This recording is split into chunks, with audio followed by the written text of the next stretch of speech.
O correspondente está hoje na casa do Jefinho Dias, cantor, compositor, artista de Carazinho, da região, para saber um pouco da história deste ícone, né, da nossa cultura local e regional também. Jefinho, tudo bem? Tudo bem, boa tarde a você, boa tarde a todos que estão nos assistindo. Primeiramente, queria agradecer pelo convite, né? A gente fica muito feliz quando o nosso nome é lembrado. E é uma satisfação muito grande poder estar contando um pouquinho da minha história, um pouquinho da experiência que eu vivi nesse último ano. Espero que o pessoal goste bastante. Agora, a música entrou na tua vida, você era muito jovem, né? Sim, na verdade, desde bebê, todos os brinquedos que eu ganhava, era tudo relacionado à música. Era gaitinha, violãozinho, tecladinho. E tive uma força muito grande do meu pai, né? Meu pai sempre gostou de música, toda a minha família, na verdade, sempre gostou de música, mas o meu pai, principalmente, sempre me incentivou muito, né? Com 6 anos de idade eu comecei a fazer aula de teclado, né? E, na verdade, teclado foi o único instrumento que eu realmente fiz aula, né? Os outros instrumentos que eu toco foi tudo meio sozinho que eu fui aprendendo. E o interessante é que, por exemplo, meu pai me ensinou a primeira nota no teclado e até hoje ele não sabe o nome dessa nota.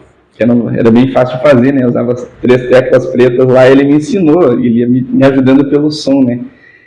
Mas desde pequeno sempre tive essa influência. Que bacana. Também sempre gostei de música, cheguei a tocar em banda marcial. É mesmo? É mesmo.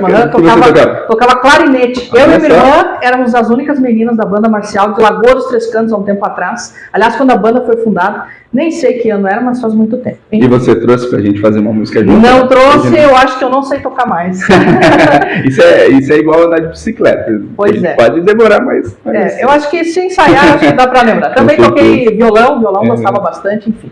Mas o jornalismo me pegou, enfim. Agora, notícia é a minha praia. Maravilha. Bom, Jefinho, eu quero que tu conte também um pouquinho como é que tu começou, assim, nessa tua trajetória. A gente sabe que com os artistas, assim, de renome nacional, é comum escutar, comecei no barzinho, comecei tocando com os amigos na garagem. Como é que foi pra ti?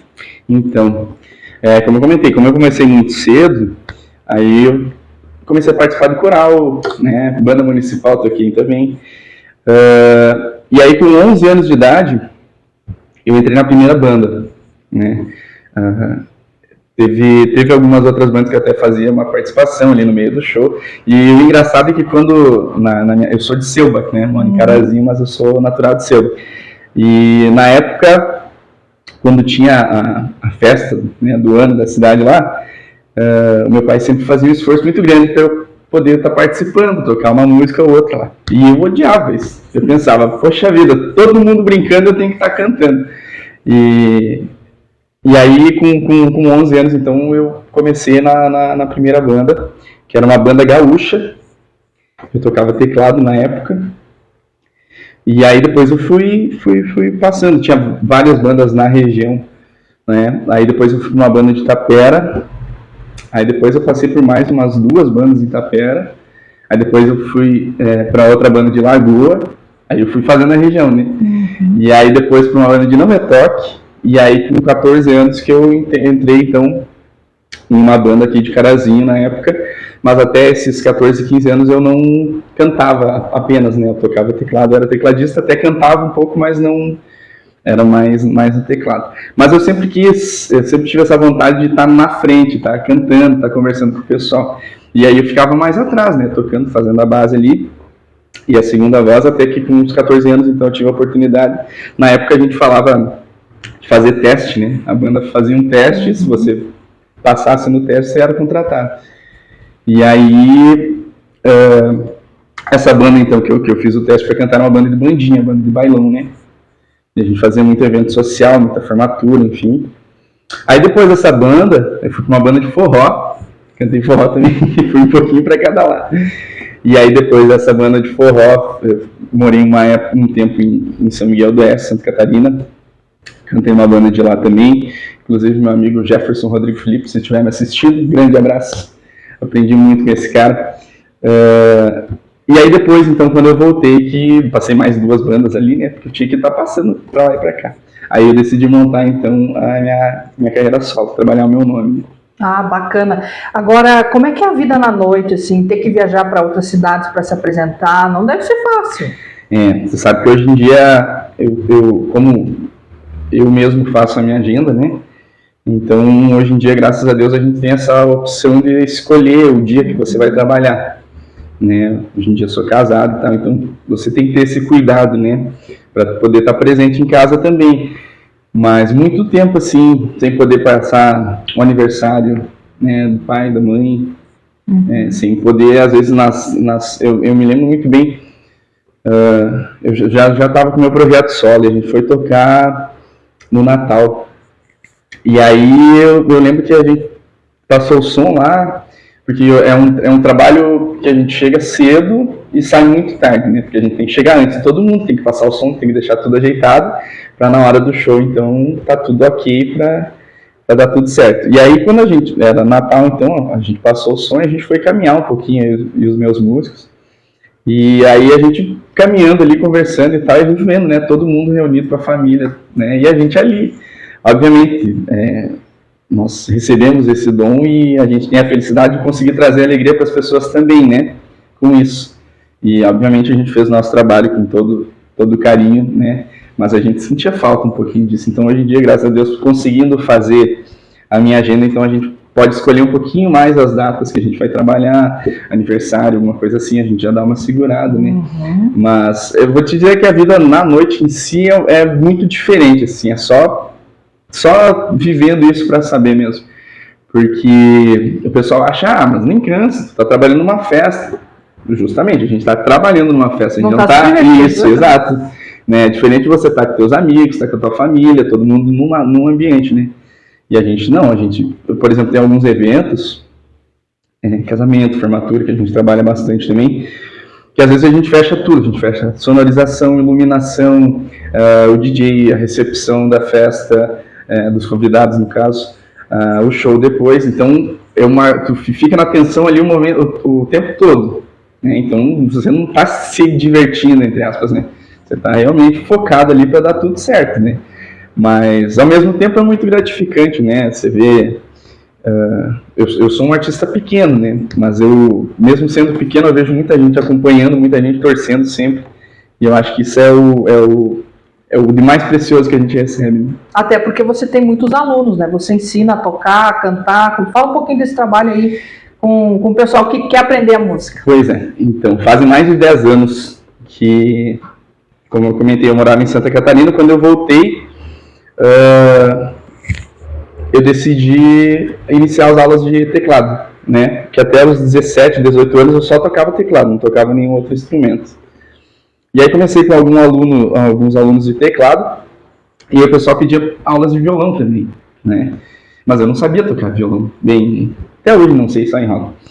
E aí eu comecei a estudar um pouco violão por conta própria mesmo, e aí comecei a pegar um aluno aqui, um aluno ali, e aí chegou um tempo que as aulas de música, antigamente era os shows, no caso, né, eu cantar a minha profissão principal, e um extra as aulas. E chegou num tempo que ficou meia-meia, assim, né? Eu tive, graças a Deus, o pessoal me recebeu muito bem em toda a região, porque funcionava assim, eu dava aulas apenas em Selva, né?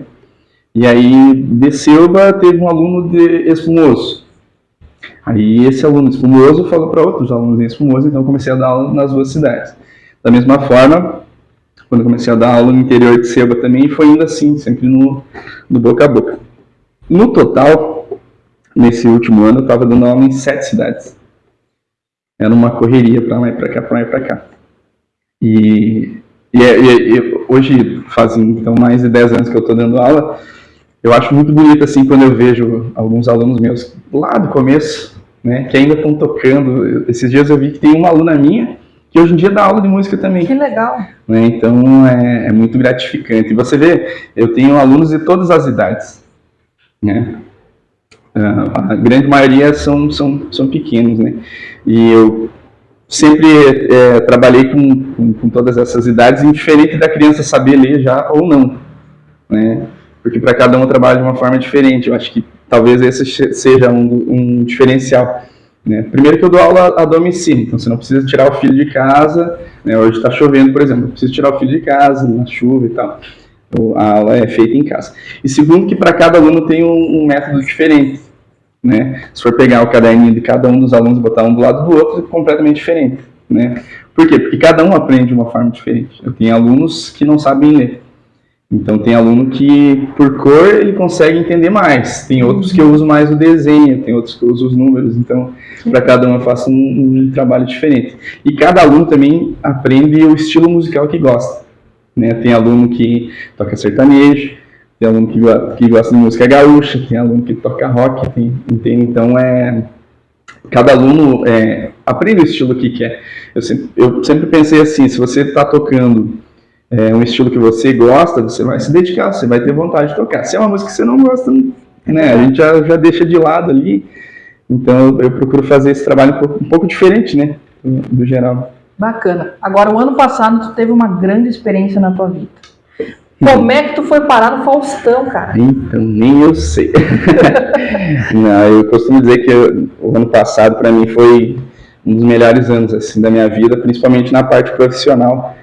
Eu tive a maior realização assim, da minha carreira.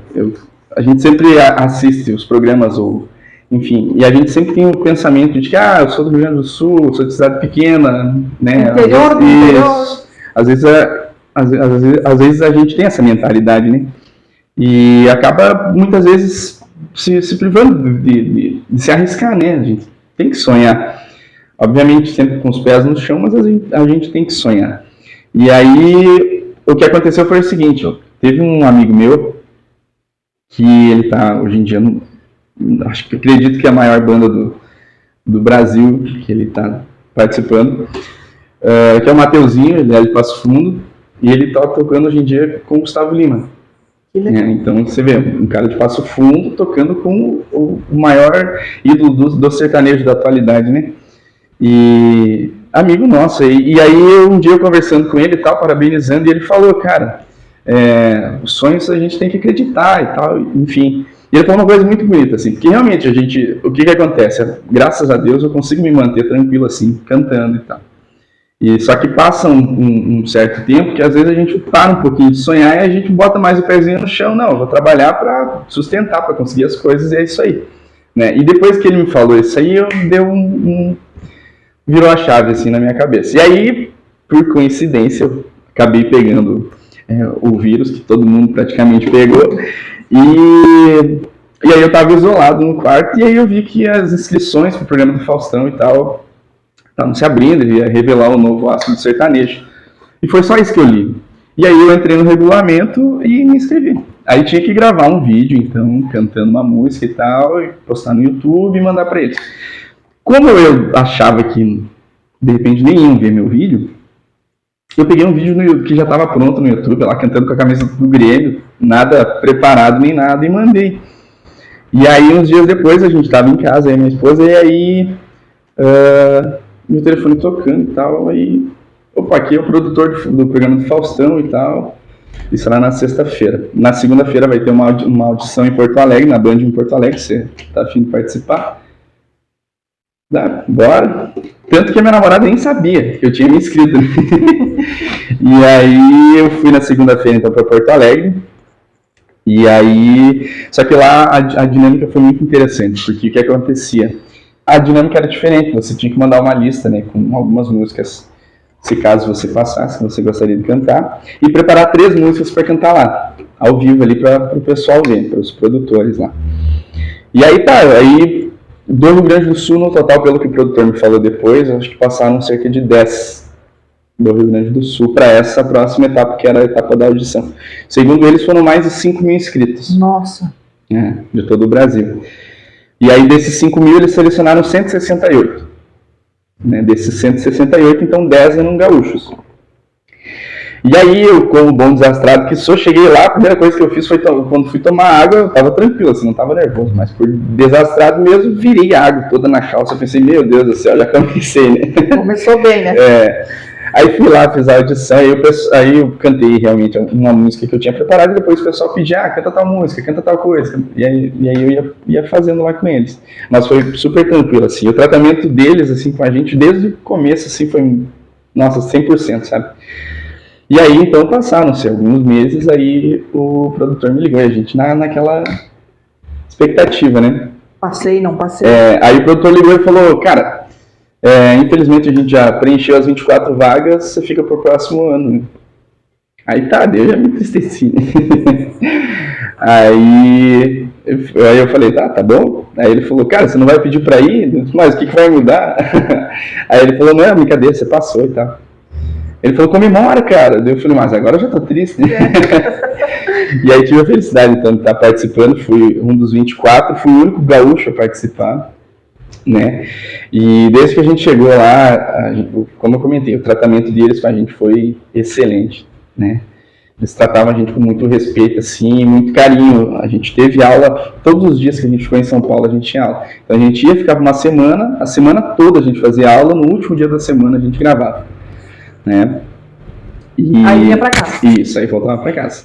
Então quando passava o programa na TV, a gente assistia de casa já, né? Uhum. O Faustão grava mais ou menos 3 vezes por semana, 2 programas por dia, né, por vez. Então é tudo muito corrido. Então eles já deixam tudo pronto antes, né? Então quando dava o programa na TV, a gente já estava em casa, assistindo em casa. E aí então que começou então o quadro, né? Que era um quadro novo, chamado A Hora da Decisão, inclusive está disponível aí no YouTube para o pessoal assistir. E aí é o seguinte, uma das coisas que eu acho que pegou a gente de surpresa, assim, que foi uma coisa que eu particularmente nunca tinha pensado, que é a questão corporal, né? A gente se prepara cantando, aquecendo e tal, mas eu nunca dei muita bola para essa questão corporal, né? E é muito interessante porque o nosso corpo fala, né? Então a forma que você fica com a tua postura, a forma que você pega o microfone, tudo faz diferença, sabe? Muito interessante. Até teve um dia, por exemplo, que um dos nossos porque eram separados em 4 grupos de 6 componentes, né? Um grupo de mulheres, um grupo de homens, um grupo de mulheres e um outro grupo de homens. Nós éramos do grupo 4. E aí teve um dos nossos cantores lá, então, que no dia da gravação ele estava bem nervoso, assim, sabe? E a gente conversou bastante e tal, e ele sabia que ele ia conseguir fazer, né? Mas dá aquele nervosismo. Imagina, né? Você aparecer na televisão, né? Rede nacional. É muito louco. E aí a gente estava lá no camarim, e aí ele comentou com o professor, cara, eu não tô, né? Eu tô meio nervosão, assim, não tô conseguindo respirar direito. Aí o nosso professor, Wesley, meu querido, olhou pra ele assim, bem tranquilão, e falou, agora? Daí ele falou, não tô conseguindo respirar direito. Tá, então beleza, então levanta todo mundo aí. A gente levantou. E aí ele mostrou um posicionamento pra gente que, se a gente fizer aquele posicionamento, dura 5 segundos fazendo assim. É a mesma coisa que pegar o teu nervosismo com a mão e botar fora. É muito louco, assim, sabe? Eles não faziam nada assim, sem um porquê, sabe? Então, o próprio posicionamento dos pés, a forma que você coloca, você ajuda a dispersar, né? É muito, muito louco. E a gente aprendeu muito lá, muito, muito, muito, muito. E aí, como eu comentei, a gente, antes de começar o programa, aí eles falaram, um detalhe, eles falaram assim, a voz do Faustão é muito alta. Então, quando ele começar a falar, vocês não se assustem, porque é normal, a voz dele é alta, o retorno também é alto e tal. A gente já foi sabendo, né? Então entramos lá no estúdio. Um dia antes a gente fez o ensaio no estúdio mesmo. E aí comecei a cantar e tal, já vi as dançarinas, já tinha a coreografia tudo pronta já. E aí na hora que a gente junta, né? E nossa, comecei a cantar, a boca secou na hora. É muita pressão. Tipo, não da parte deles, mas por saber o quão grande é, né, o que você estava fazendo. E aí no dia da gravação, então, todo mundo já chegou sabendo como é que era, que a voz do Faustão era alta. Aí de repente o Faustão começou o programa e ele falou, alô galera! Nossa, tremeu tudo, todo mundo aqui, meu Deus. E aí o programa começou e tal, e aí era na terça-feira, no dia do nosso quadro, também tinha as videocassetadas. Então a gente se viu sentado lá assistindo as videocassetadas na TV, tem TVs, né, espalhadas por lá. E sabendo que o Faustão tá 2, 3 metros de você, sabe? E eu pensando, nossa, assisti a minha vida toda, né? E tô vendo o cara aqui agora. Uhum. Então, mas foi muito bacana, assim. Aí a primeira música, então, acredito que a primeira vez é a mais difícil, né? Porque você é o Faustão, né? E aí tem um trajeto que você caminha até chegar no ponto principal, né, para cantar. Parece que são 20 quilômetros, sabe? É pertinho, assim. E aí depois de cantar, aí você tá baixando aí a adrenalina de cantar, e você tem que conversar com o Faustão, imagina. Aí que vem a tremedeira. Aí ele começa, né? Quem sabe faz ao vivo, canta tal coisa, né? É, muito bacana. E o interessante é que o Faustão, eu pelo menos, eu conversei bastante com ele, sabe? Ele deixa a gente conversar, né? Ele deixa, ele vai desenrolando e ele realmente tem um carinho muito grande pelo povo do Sul também. A gente também adora o Faustão. Então, foi uma troca, assim, muito, muito bacana. Legal. Vocês tinham contato com ele fora da gravação, bastidores, ou era só naquele momento mesmo da gravação? Com o Faustão, só na gravação. Só na gravação. Então não tinha tempo, assim, de conversar coisas aleatórias? Não, a gente não via. Até porque é muito corrido para eles também, né? Então ele chegava já na hora da gravação ali. E a gente também passava o dia todo na função. Geralmente a gente gravava à tarde, então a gente passava a manhã inteira já na função ali pra chegar na hora, tá tudo ok. É figurina, era maquiagem, era cabelo, Jesus amado. Legal. Qual foi a maior dificuldade que tu sentiu em participar desse quadro? Maior dificuldade que eu senti é que assim, ó, o que acontece? Eu canto a minha vida toda em palco e você está acostumado com o público aqui, né? E existe essa troca de energia entre o povo que está assistindo e você, né? Eu sempre estou cantando e tal, eu vejo um cara passando ali, eu mexo com fulano, não sei o quê, sabe? Tem essa brincadeira sempre. E televisão, a principal diferença é que é tudo, tem as várias câmeras espalhadas, né? E é tudo marcado, tipo, tal hora você olha para essa, né? Tem o público que fica lá assistindo também. E então essa questão das câmeras acho que é o mais difícil, assim, até você acostumar. Na primeira vez foi mais difícil, aí depois você vai pegando o jeito de como funciona e tal, né? E lá foi uma das coisas que eu aprendi, por exemplo, que quanto mais decorado, entre aspas, tiver a tua apresentação, mais chance de dar certo. Eu sempre fui do improviso, e televisão é diferente. Se tu tiver, por exemplo, eu entrava sabendo que tal hora eu ia olhar para essa câmera, tal hora eu ia olhar para outra, entendeu? Tal hora eu ia olhar para a plateia. Então, tu tendo mapeado tudo já na cabeça, tudo fica mais fácil e flui. Como eu comentei, não da parte deles, mas é uma pressão muito grande estar lá naquele palco.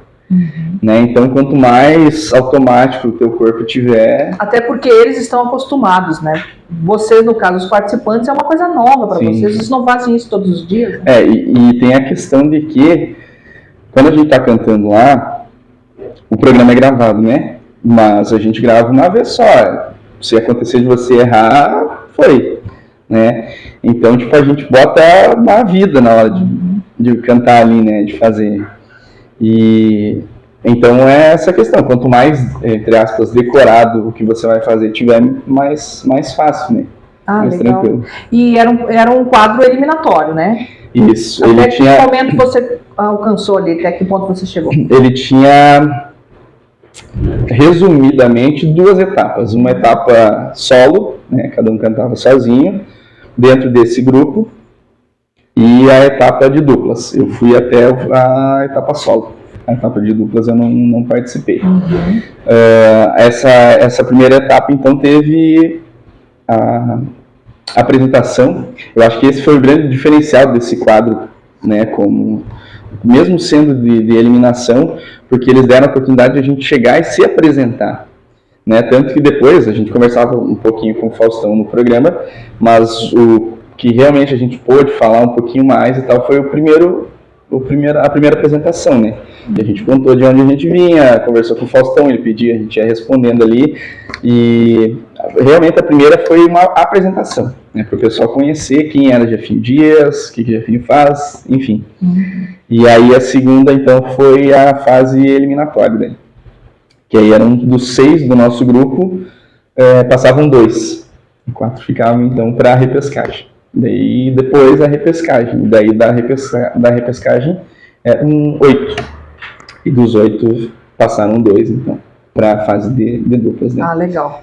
Agora lá no teu currículo está escrito, né, participação no Faustão. Que peso isso tem para o teu trabalho agora que tu voltou para Carazinho, para a região? O pessoal está te ligando mais, tentando te contratar para show, para dar aula, em função dessa grande experiência que tu teve? Você sabe que, como eu comentei, eu sendo um artista pequeno, ainda assim tem muita gente que acompanha meu trabalho, né? E eu pude sentir quando estava no programa, principalmente, quanta gente acompanha meu trabalho, quanta gente torce, quanta gente, né? Quanta energia positiva que o pessoal mandou.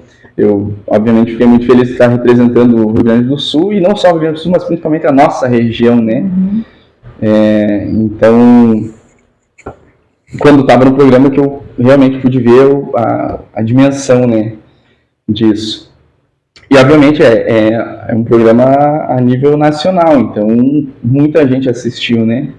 Se você for pegar agora e olhar lá o número de visualizações do Faustão lá e tal, que você aparece, é muita gente, em todas as redes sociais, no Facebook, no YouTube, enfim. E, graças a Deus, isso eu acredito que foi uma virada de chave, assim, na minha carreira. Porque, obviamente, eu continuo sendo o mesmo Jefinho de antes, né? Mas eu acho que o pessoal vê de uma forma um pouquinho diferente, né? Obviamente, não sou mais do que ninguém, não é isso nesse sentido, né? Mas no sentido de, olha, o cara tava lá no Faustão, né? Vamos colocar ele tocar aí e tal.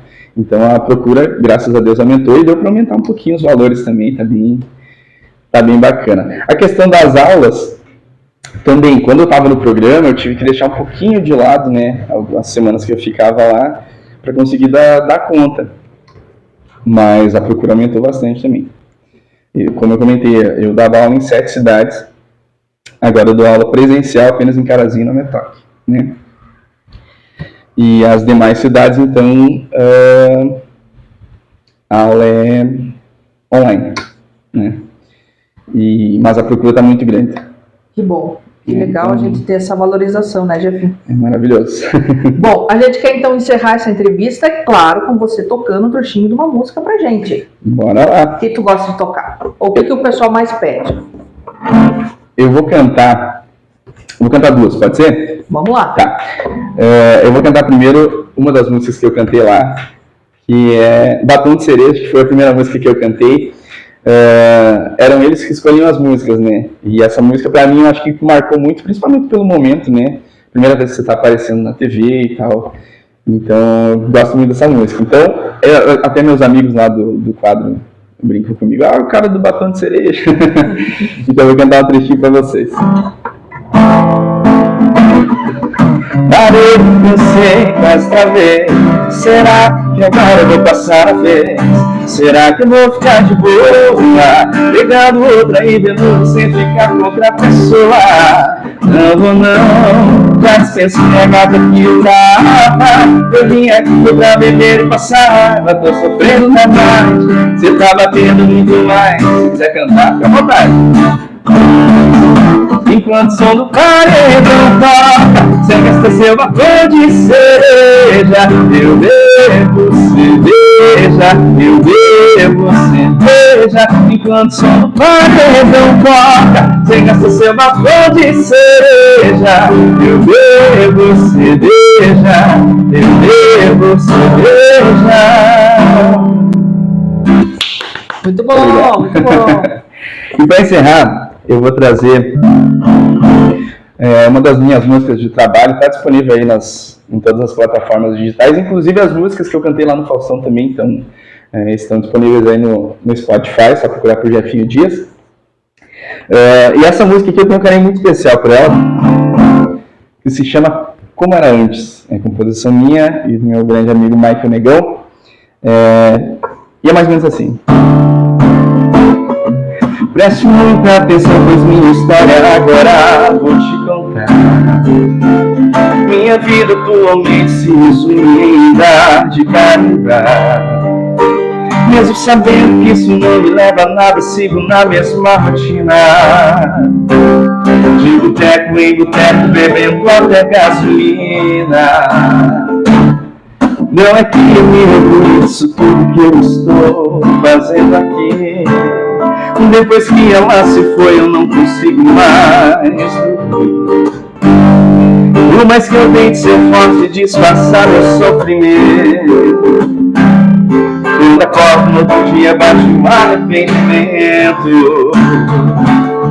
Se eu tivesse a certeza que você também está sofrendo, que também chora toda noite pensando no que estaríamos vivendo, eu daria um jeito de voltar, juntos nós iríamos ficar como era antes. Mas se caso não me ama mais, não faça isso comigo. Eu prefiro continuar de bar em bar aqui com meus amigos. Se for pra mentir que está me amando, continuo aqui nesse bar, já tô me acostumando. Já tô me acostumando. Aê, linda música, parabéns. Obrigado. Para te seguir nas redes sociais, como é que procura? Jefinho Dias, cantor. Show de bola. Obrigado, Jefinho, parabéns pelo teu trabalho.